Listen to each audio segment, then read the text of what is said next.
नमस्कार। Micro FM में आपका स्वागत है। आज सुनिए प्रेमचंद की लिखी कहानी ज्वालामुखी। डिग्री लेने के बाद मैं नित्य लाइब्रेरी जाया करता, पत्रों या किताबों का अवलोकन करने के लिए नहीं। किताबों को तो मैंने न छूने की कसम खा ली थी। जिस दिन गजट में अपना नाम देखा, उसी दिन मिल और कैंट को उठाकर ताक पर रख दिया। मैं केवल अंग्रेजी पत्रों के वांटेड कालमों को देखा करता। जीवन यात्रा की फिक्र सवार थी। मेरे दादा या परदादा ने किसी अंग्रेज को गदर के दिनों में बचाया होता अथवा किसी इलाके का जमींदार होता तो कहीं नॉमिनेशन के लिए उद्योग करता, पर मेरे पास कोई सिफारिश न थी। शौक, कुत्ते, बिल्लियों और मोटरों की मांग सबको थी, पर बीए पास का कोई पुरस्सा हाल न था।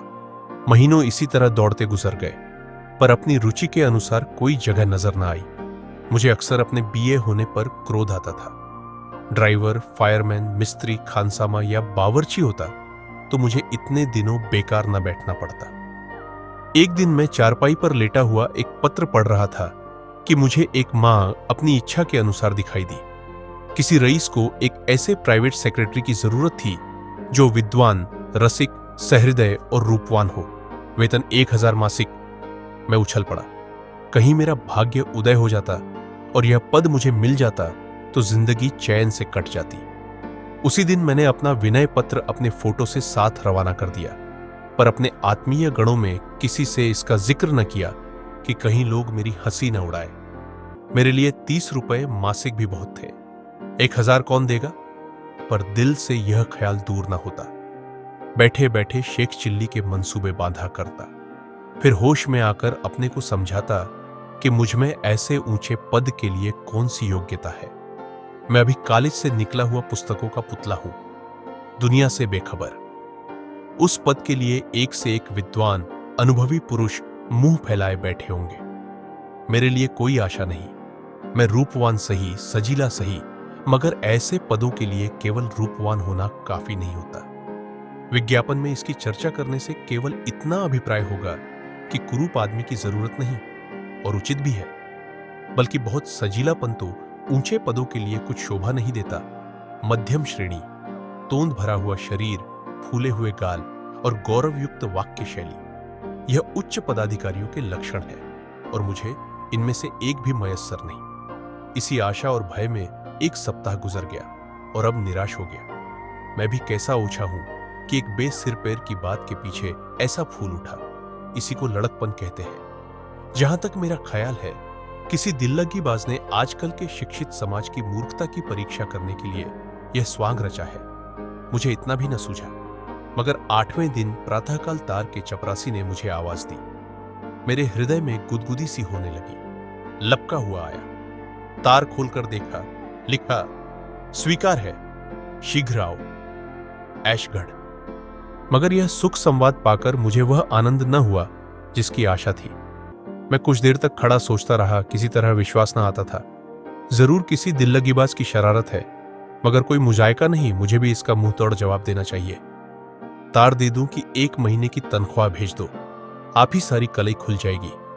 मगर फिर विचार किया, कहीं वास्तव में नसीब जगा हो तो इस उदंडता से बना बनाया खेल बिगड़ जाएगा। चलो, दिल्लगी ही सही, जीवन में यह घटना भी स्मरणीय रहेगी। तिलिस्म को खोल ही डालूं। यह निश्चय करके तार द्वारा अपने आने की सूचना दे दी और सीधे रेलवे स्टेशन पर पहुंचा। पूछने पर मालूम हुआ कि यह स्थान दक्षिण की ओर है। टाइम टेबल में उसका वृत्तांत विस्तार के साथ लिखा था। स्थान अतिरमणीय है, पर जलवायु स्वास्थ्यकर नहीं। हां, हृष्ट-पुष्ट नवयुवकों पर उसका असर शीघ्र नहीं होता। दृश्य बहुत मनोरम है, पर जहरीले जानवर बहुत मिलते हैं। यथासाध्य अंधेरी घाटियों में न जाना चाहिए। यह वृत्तांत पढ़कर उत्सुकता और भी बढ़ी। जहरीले जानवर हैं तो हुआ करे, कहां नहीं है। मैं अंधेरी घाटियों के पास भूलकर भी न जाऊंगा। आकर सफर का सामान ठीक किया और ईश्वर का नाम लेकर नियत समय पर स्टेशन की तरफ चला, पर अपने आलापी मित्रों से इसका कुछ जिक्र न किया, क्योंकि मुझे पूरा विश्वास था कि 2 ही 4 दिन में फिर अपना सा मुंह लेकर लौटना पड़ेगा। गाड़ी पर बैठा तो शाम हो गई थी। कुछ देर तक सिगार और पत्रों से दिल बहलाता रहा। फिर मालूम नहीं कब नींद आ गई। आंखें खुली और खिड़की से बाहर तरफ झांका तो उषा काल का मनोहर दृश्य दिखाई दिया।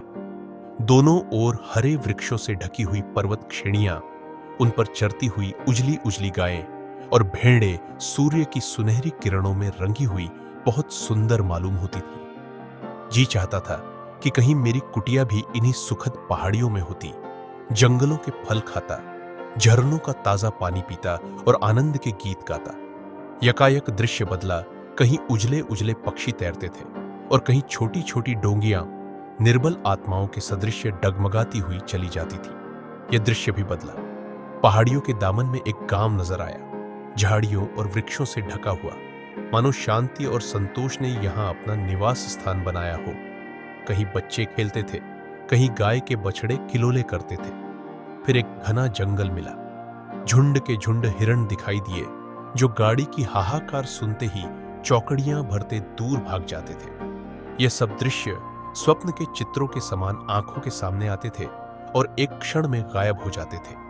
उनमें एक अवर्णनीय शांतिदायिनी शोभा थी, जिससे हृदय में आकांक्षाओं के आवेग उठने लगते थे। आखिर ऐशगढ़ निकट आया। मैंने बिस्तर संभाला। जरा देर में सिग्नल दिखाई दिया। मेरी छाती धड़कने लगी। गाड़ी रुकी। मैंने उतर कर इधर उधर देखा। कुलियों को पुकारने लगा कि इतने में 2 वर्दी पहने हुए आदमियों ने आकर मुझे सादर सलाम किया और पूछा, आप से आ रहे हैं ना? चलिए, मोटर तैयार है। मेरी बांछें खिल गईं। अब तक कभी मोटर पर बैठने का सौभाग्य न हुआ था। शान के साथ जा बैठा। मन में बहुत लज्जित था कि ऐसे फटेहल क्यों आया। अगर जानता कि सचमुच सौभाग्य सूर्य चमका है तो ठाट बाट से आता। खैर, मोटर चली। दोनों तरफ मोलसरी के सघन वृक्ष थे। सड़क पर लाल वजरी बिछी हुई थी। सड़क हरे भरे मैदान में किसी सुरम्य जलधार के सदृश बल खाती चली गई थी। 10 मिनट भी न गुजरे होंगे कि सामने एक शांतिमय सागर दिखाई दिया। सागर के उस पार पहाड़ी पर एक विशाल भवन बना हुआ था। भवन अभिमान से सिर उठाए हुए था। सागर संतोष से नीचे लेटा हुआ। सारा दृश्य काव्य, श्रृंगार और अमोद से भरा हुआ था। हम सदर दरवाजे पर पहुंचे। कई आदमियों ने दौड़कर मेरा स्वागत किया। इनमें एक शौकीन मुंशी जी थे, जो बाल संवारे आंखों में सुरमा लगाए हुए थे। मेरे लिए जो कमरा सजाया गया था, उसके द्वार पर मुझे पहुंचाकर बोले, सरकार ने फरमाया है इस समय आप आराम करें, संध्या समय मुलाकात कीजिएगा। मुझे अब तक इसकी कुछ खबर न थी कि यह सरकार कौन है, न मुझे किसी से पूछने का साहस हुआ, क्योंकि अपने स्वामी के नाम तक से अनभिज्ञ होने का परिचय नहीं देना चाहता था। मगर इसमें कोई संदेह नहीं कि मेरा स्वामी बड़ा सज्जन मनुष्य था। मुझे इतने आदर सत्कार की कदापि आशा न थी। अपने सुसज्जित कमरे में जाकर जब मैंने एक आराम कुर्सी पर बैठा तो हर्ष से विह्वल हो गया। पहाड़ियों की तरफ से शीतल वायु के मंद मंद झोंके आ रहे थे। सामने छज्जा था, नीचे झील थी, सांप के केंचुल के सदृश प्रकाश से पूर्ण, और मैं, जिसे भाग्य देवी ने सदैव अपना सौतेला लड़का समझा था, इस समय जीवन में पहली बार निर्विघ्न आनंद का सुख उठा रहा था। तीसरे पहर शौकीन मुंशी जी ने आकर इत्तला दी कि सरकार ने याद किया है। मैंने इस बीच में बाल बना लिए थे। तुरंत अपना सर्वोत्तम सूट पहना और मुंशी जी के साथ सरकार की सेवा में चला। इस समय मेरे मन में यह शंका उठ रही थी कि मेरी बातचीत से स्वामी असंतुष्ट न हो जाए और उन्होंने मेरे विषय में जो विचार स्थिर किया हो उसमें कोई अंतर न पड़ जाए। तथापि मैं अपनी योग्यता का परिचय देने के लिए खूब तैयार था। हम कई बरामदों से होते अंत में सरकार के कमरे के दरवाजे पर पहुंचे। रेशमी पर्दा पड़ा हुआ था।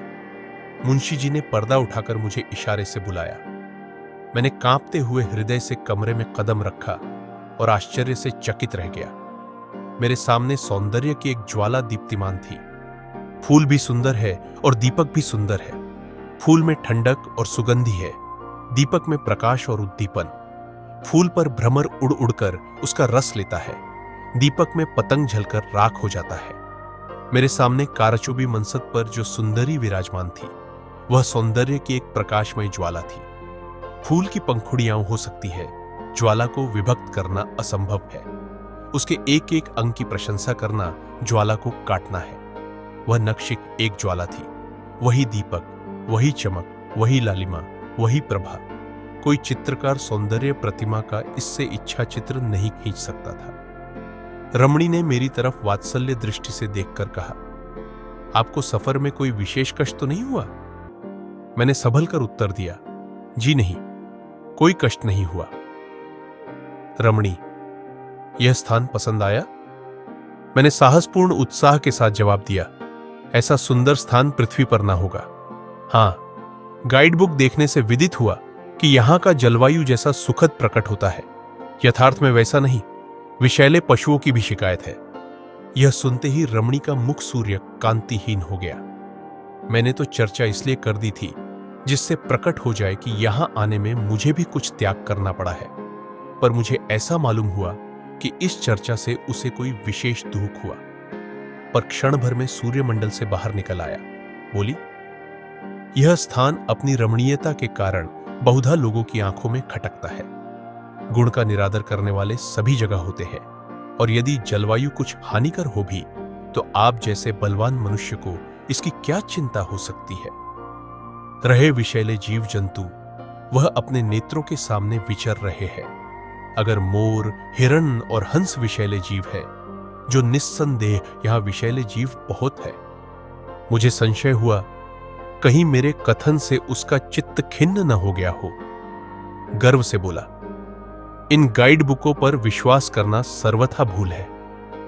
इस वाक्य से सुंदरी का हृदय खिल गया। बोली, आप स्पष्टवादी मालूम होते हैं, और यह मनुष्य का एक उच्च गुण है। मैं आपका चित्र देखते ही इतना समझ गई थी।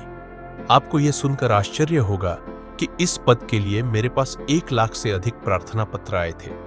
कितने एमए थे, कोई DSc था, कोई जर्मनी से PhD उपाधि किए हुए था। मानो यहां मुझे किसी दार्शनिक विषय की जांच करवानी थी। मुझे अब की ही यह अनुभव हुआ कि देश में उच्च शिक्षित मनुष्यों की इतनी भरमार है। कई महाशयों ने स्वरचित ग्रंथों की नामावली लिखी थी। मानो देश में लेखकों और पंडितों ही की आवश्यकता है। उन्हें कालगति का लेशमात्र भी परिचय नहीं है। प्राचीन धर्म कथाएं अब केवल अंधभक्तों के रसास्वादन के लिए ही है, उनसे और कोई लाभ नहीं है। यह भौतिक उन्नति का समय है। आजकल लोग भौतिक सुख पर अपने प्राण अर्पण कर देते हैं। कितने ही लोगों ने अपने चित्र भी भेजे थे। कैसी कैसी विचित्र मूर्तियां थीं जिन्हें देखकर घंटों हंसिए। मैंने उन सभी को एक एल्बम में लगा लिया है, और अवकाश मिलने पर जब हंसने की इच्छा होती है तो उन्हें देखा करती हूं। मैं उस विद्या को रोग समझती हूं जो मनुष्य को बनमानुष बना दे। आपका चित्र देखते ही आंखें मुग्ध हो गई। तत्क्षण आपको बुलाने को तार दे दिया। मालूम नहीं क्यों, अपने गुण स्वभाव की प्रशंसा की अपेक्षा हम अपने बाह्य गुणों की प्रशंसा से अधिक संतुष्ट होते हैं, और एक सुंदरी के मुख से तो वह चलते हुए जादू के समान है। बोला, यथासाध्य आपको मुझसे असंतुष्ट होने का अवसर न मिलेगा। सुंदरी ने मेरी ओर प्रशंसापूर्ण नेत्रों से देखकर कहा, इसका मुझे पहले ही से विश्वास है। आइए, अब कुछ काम की बातें हो जाए। इस घर को आप अपना ही समझिए और संकोच छोड़कर आनंद से रहिए। मेरे भक्तों की संख्या बहुत है। वह संसार के प्रत्येक भाग में उपस्थित है, और बहुधा मुझसे अनेक प्रकार की जिज्ञासा किया करते हैं। उन सबको मैं आपके सुपुर्द करती हूं। आपको उनमें भिन्न भिन्न स्वभाव के मनुष्य मिलेंगे। कोई मुझसे सहायता मांगता है, कोई मेरी निंदा करता है, कोई सराहता है, कोई गालियां देता है। इन सब प्राणियों को संतुष्ट करना आपका काम है। देखिए, आज के पत्रों का ढेर है। एक महाशय कहते हैं, बहुत दिन हुए आपकी प्रेरणा से मैं अपने बड़े भाई की मृत्यु के बाद उनकी संपत्ति का अधिकारी बन बैठा था। अब उनका पुत्र वयस प्राप्त कर चुका है और मुझसे अपने पिता की जायदाद लौटाना चाहता है। इतने दिनों तक उस संपत्ति का उपभोग करने के पश्चात अब उसका हाथ से निकलना अखर रहा है। आपकी इस विषय में क्या सहमति है? इनको उत्तर दीजिए कि इस समय कूटनीति से काम लो, अपने भतीजे को कपट प्रेम से मिला लो, और जब वह निःशंक हो जाए तो उससे एक सादे स्टाम्प पर हस्ताक्षर करा लो।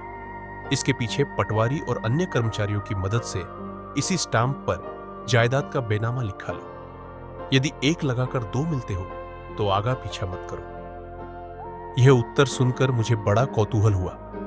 नीति ज्ञान को धक्का सा लगा। सोचने लगा, यह रमणी कौन है और क्यों ऐसे अनर्थ का परामर्श देती है? ऐसे खुल्लम खुल्ला तो कोई वकील भी किसी को यह राय ना देगा। उसकी ओर संदेहात्मक भाव से देखकर बोला, यह तो सर्वथा न्याय विरुद्ध प्रतीत होता है। कामिनी खिलखिलाकर हंस पड़ी और बोली, न्याय की आपने भली कही। यह केवल धर्मांध मनुष्यों के मन का समझौता है। संसार में इसका अस्तित्व नहीं। बाप आरण लेकर मर जाए, लड़का कौड़ी कौड़ी भरे। विद्वान लोग इसे न्याय कहते हैं, मैं इसे घोर अत्याचार समझती हूं। इस न्याय के पर्दे में गांठ के पूरे महाजन की हेकड़ी साफ झलक रही है। एक डाकू किसी भद्र पुरुष के घर में डाका मारता है, लोग उसे पकड़कर कैद कर देते हैं। धर्मात्मा लोग इसे भी न्याय कहते हैं, किंतु यहां भी वही धन और अधिकार की प्रचंडता है। भद्र पुरुष ने कितने ही घरों को लूटा, कितनों ही का गला दबाया और इस प्रकार धन संचय किया, किसी को भी उन्हें आंख दिखाने का साहस न हुआ। डाकू ने जब उनका गला दबाया तो वह अपने धन और प्रभुत्व के बस से उस पर वज्र प्रहार कर बैठे। इसे न्याय नहीं कहते। संसार में धन, छल, कपट, धूर्तता का राज्य है। यही जीवन संग्राम है।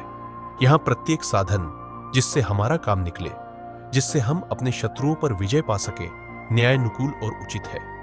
धर्म युद्ध के दिन अब नहीं रहे। ये देखिए, यह एक दूसरे सज्जन का पत्र है। वह कहते हैं, मैंने प्रथम श्रेणी में एमए पास किया, प्रथम श्रेणी में कानून की परीक्षा पास की, पर अब कोई मेरी बात भी नहीं पूछता। अब तक यह आशा थी कि योग्यता और परिश्रम का अवश्य ही कुछ फल मिलेगा, पर 3 साल के अनुभव से झात हुआ कि यह केवल धार्मिक नियम है। 3 साल से घर की पूंजी खा चुका। अब विवश होकर आपकी शरण लेता हूं। मुंह हतभाग्य मनुष्य पर दया कीजिए और मेरा बेड़ा पार लगाइए। इनको उत्तर दीजिए कि जाली दस्तावेज बनाइए और झूठे दावे चलाकर उनकी डिग्री करा लीजिए। थोड़े ही दिनों में आपका क्लेश निवारण हो जाएगा। ये देखिए, एक सज्जन और कहते हैं, लड़की सयानी हो गई है। जहां जाता हूं लोग दायज की गठरी मांगते हैं। यहां पेट की रोटियों का ठिकाना नहीं। किसी तरह भलमनसी निभा रहा हूं। चारों ओर निंदा हो रही है। जो आज्ञा हो उसका पालन करूं। इन्हें लिखिए, कन्या का विवाह किसी बुढ़े खुर्राट सेठ से कर दीजिए। वह दायज लेने की जगह कुछ उलटे और दे जाएगा। अब आप समझ गए होंगे कि ऐसे जिज्ञासुओं को किस ढंग से उत्तर देने की आवश्यकता है। उत्तर संक्षिप्त होना चाहिए। बहुत टीका टिप्पणी व्यर्थ होती है। अभी कुछ दिनों तक आपको यह काम कठिन जान पड़ेगा, पर आप चतुर मनुष्य हैं। शीघ्र आपको इस काम का अभ्यास हो जाएगा। तब आपको मालूम होगा कि इससे सहज और कोई उपाय नहीं है। आपके द्वारा सैकड़ों दारुण दुख भोगने वालों का कल्याण होगा और वह आजन्म आपका यश गाएंगे। मुझे यहां रहते 1 महीने से अधिक हो गया, पर अब तक मुझ पर यह रहस्य न खुला कि यह सुंदरी कौन है, मैं किसका सेवक हूं। इसके पास इतना अतुल धन, ऐसी ऐसी विलास की सामग्रियां कहां से आती है। जिधर देखता था ऐश्वर्य ही का आडंबर दिखाई देता था। मेरे आश्चर्य की सीमा न थी, मानो किसी तिलिस्म में फंसा हूं। इन जिज्ञासाओं का इस रमणी से क्या संबंध है, यह भेद भी न खुलता था। मुझे नित्य उससे साक्षात होता था। उसके सम्मुख आते ही मैं अचेत सा हो जाता था। उसकी चितवनों में एक आकर्षण था जो मेरे प्राणों को खींच लिया करता था। मैं वाक्य शून्य हो जाता, केवल छिपी हुई आंखों से उसे देखा करता था। पर मुझे उसकी मृदुल मुस्कान और रसमयी आलोचनाओं तथा मधुर काव्यमय भावों में प्रेमानंद की जगह एक प्रबल मानसिक अशांति का अनुभव होता था। उसकी चितवनें केवल हृदय को बाणों के समान छेदती थी। उसके कटाक्ष चित्त को व्यस्त करते थे। शिकारी अपने शिकार को खिलाने में जो आनंद पाता है, वही उस परम सुंदरी को मेरी प्रेमातुरता में प्राप्त होता था। वह एक सौंदर्य ज्वाला थी, जलाने के सिवाय और क्या कर सकती है। पर मैं पतंग की भांति उस ज्वाला पर अपने को समर्पण करना चाहता था। यही आकांक्षा होती कि उन पदकमलों पर सिर रखकर प्राण दे दूं। यह केवल उपासक की भक्ति थी, काम और वासनाओं से शून्य। कभी कभी वह संध्या के समय अपने मोटर बोट पर बैठकर सागर की सैर करती तो ऐसा जान पड़ता मानो चंद्रमा आकाश लालिमा में तैर रहा है। मुझे इस दृश्य में सुख प्राप्त होता था। मुझे अब अपने नियत कार्यों में खूब अभ्यास हो गया था। मेरे पास प्रतिदिन पत्रों का पोथा पहुंच जाता था। मालूम नहीं किस डाक से आता था। लिफाफों पर कोई मोहर न होती थी। मुझे इन जिज्ञासुओं में बहुधा वह लोग मिलते थे जिनका मेरी दृष्टि में बड़ा आदर था। कितने ही ऐसे महात्मा थे जिनमें मुझे श्रद्धा थी। बड़े बड़े विद्वान लेखक और अध्यापक, बड़े बड़े ऐश्वर्यवान रईस, यहां तक कि कितने ही धर्म के आचार्य नित्य अपनी राम कहानी सुनाते थे। उनकी दशा अत्यंत करुणाजनक थी। वह सबके सब मुझे रंगे हुए सियार दिखाई देते थे। जिन लेखकों को मैं अपनी भाषा का स्तंभ समझता था, उनसे घृणा होने लगी। वह केवल उचक्के थे जिनकी सारी कीर्ति चोरी, अनुवाद और कतर ब्योत पर निर्भर थी। जिन धर्म के आचार्यों को मैं पूज्य समझता था, वह स्वार्थ, तृष्णा और घोर नीचता के दलदल में फंसे हुए दिखाई देते थे।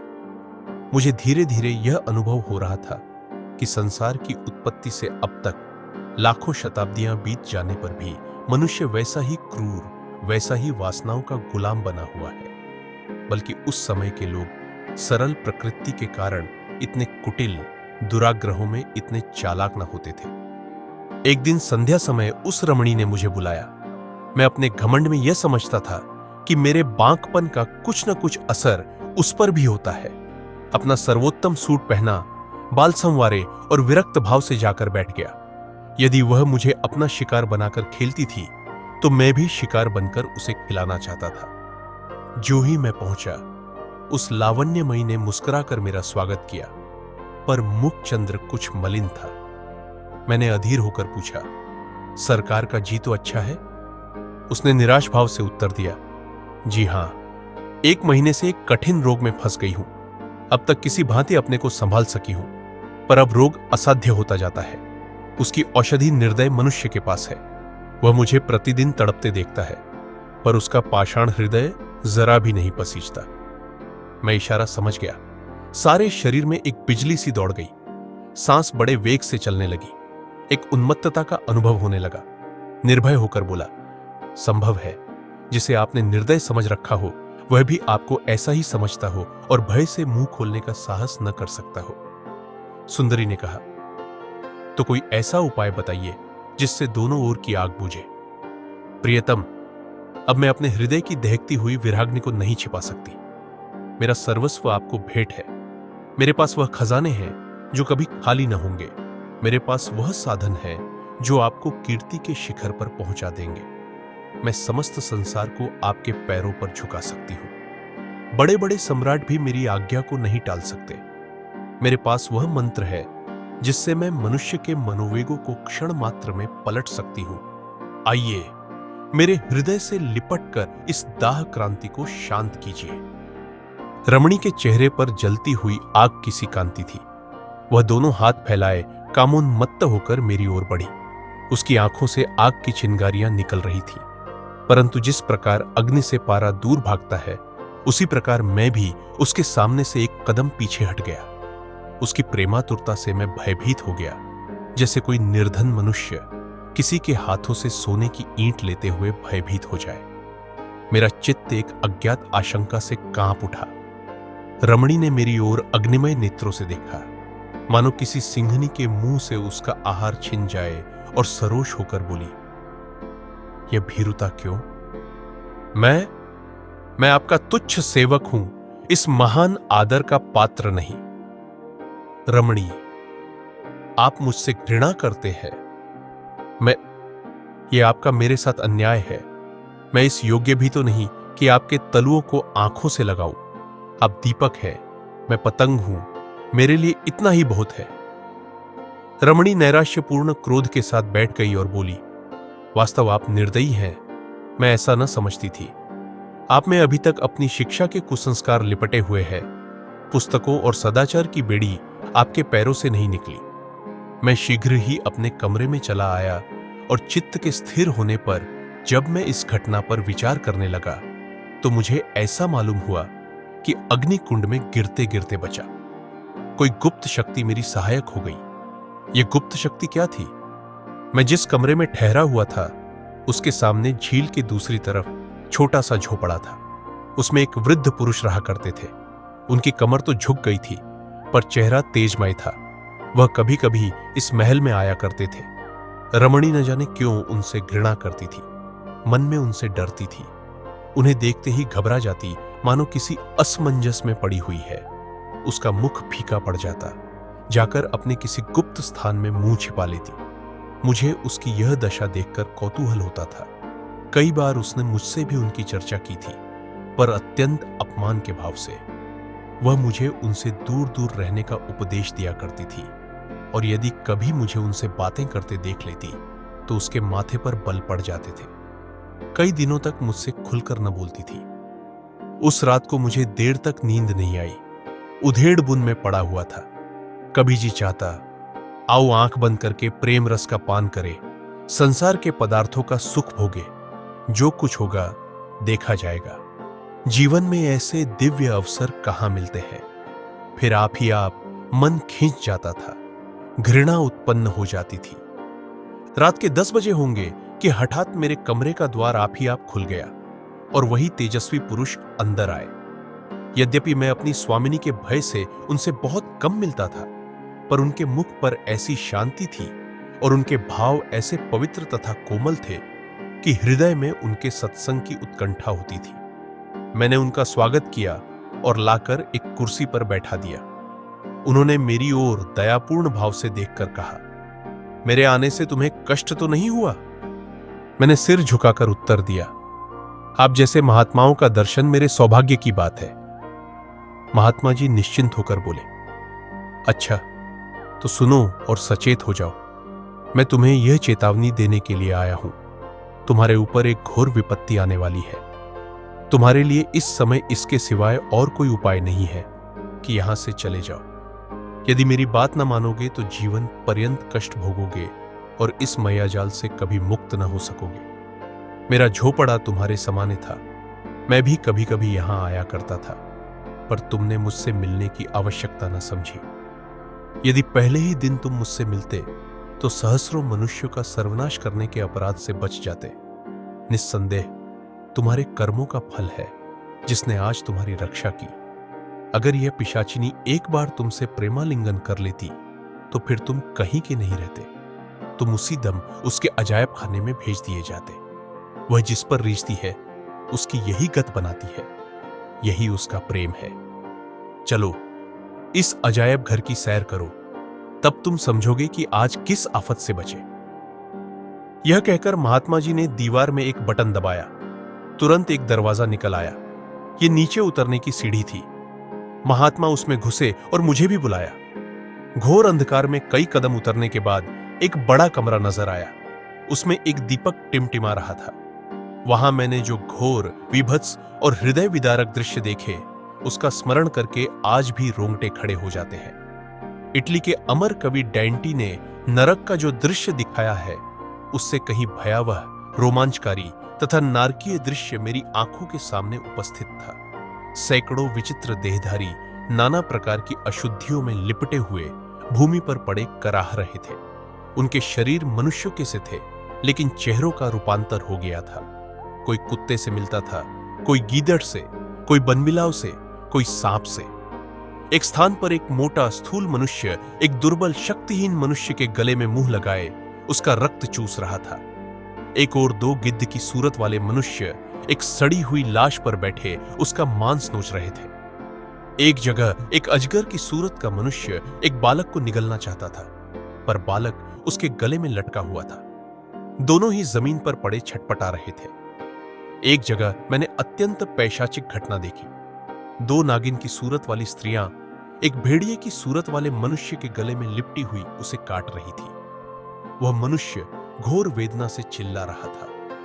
मुझसे अब और न देखा गया। तुरंत वहां से भागा और गिरता पड़ता अपने कमरे में आकर दम लिया। महात्मा जी भी मेरे साथ चले आए। जब मेरा चित्त शांत हुआ तो उन्होंने कहा, तुम इतनी जल्दी घबरा गए, अभी तो इस रहस्य का एक भाग भी नहीं देखा। यह तुम्हारी स्वामिनी के बिहार का स्थान है और यही उसके पालतू जीव है। इन जीवों के पिशाचाभिनय देखने में उसका विशेष मनोरंजन होता है। ये सभी मनुष्य किसी समय तुम्हारे ही समान प्रेम और प्रमोद के पात्र थे, पर उनकी यह दुर्गति हो रही है।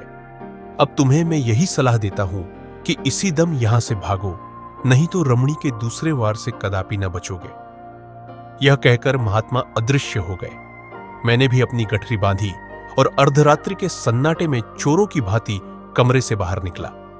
शीतल आनंदमय समीर चल रहा था। सामने के सागर में तारे छिटक रहे थे। मेहंदी की सुगंधी उड़ रही थी। मैं चलने को तो चला, पर संसार सुख भोग का ऐसा सुअवसर छोड़ते हुए दुख होता था।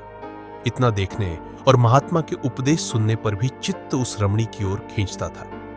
मैं कई बार चला, कई बार लौटा, पर अंत में आत्मा ने इंद्रियों पर विजय पाई। मैंने सीधा मार्ग छोड़ दिया और झील किनारे किनारे गिरता पड़ा, कीचड़ में फंसता हुआ सड़क तक आ पहुंचा। यहां आकर मुझे एक विचित्र उल्लास हुआ, मानो कोई चिड़िया बाज के चंगुल से छूट गई हो। यद्यपि मैं एक मास के बाद लौटा था, पर अब जो देखा तो अपनी चारपाई पर पड़ा हुआ था। कमरे में जरा भी गर्द या धूल न थी। मैंने लोगों से इस घटना की चर्चा की तो लोग खूब हंसे और मित्रगण तो अभी तक मुझे प्राइवेट सेक्रेटरी कहकर बनाया करते हैं। सभी कहते हैं कि मैं 1 मिनट के लिए भी कमरे से बाहर नहीं निकला, महीने भर गायब रहने की तो बात ही क्या। इसलिए अब मुझे भी विवश होकर यही कहना पड़ता है कि शायद मैंने कोई स्वप्न देखा है। कुछ भी हो, परमात्मा को कोटि कोटि धन्यवाद देता हूं कि मैं उस पाप कुंड से बचकर निकल आया। वह चाहे स्वप्न ही हो, पर मैं उसे अपने जीवन का एक वास्तविक अनुभव समझता हूं, क्योंकि उसने सदैव के लिए मेरी आंखें खोल दी। धन्यवाद। अगर आपको यह कहानी पसंद आई हो तो हमारे चैनल माइको एफएम को जरूर सब्सक्राइब करें, ऐसी ही और कहानियों के लिए।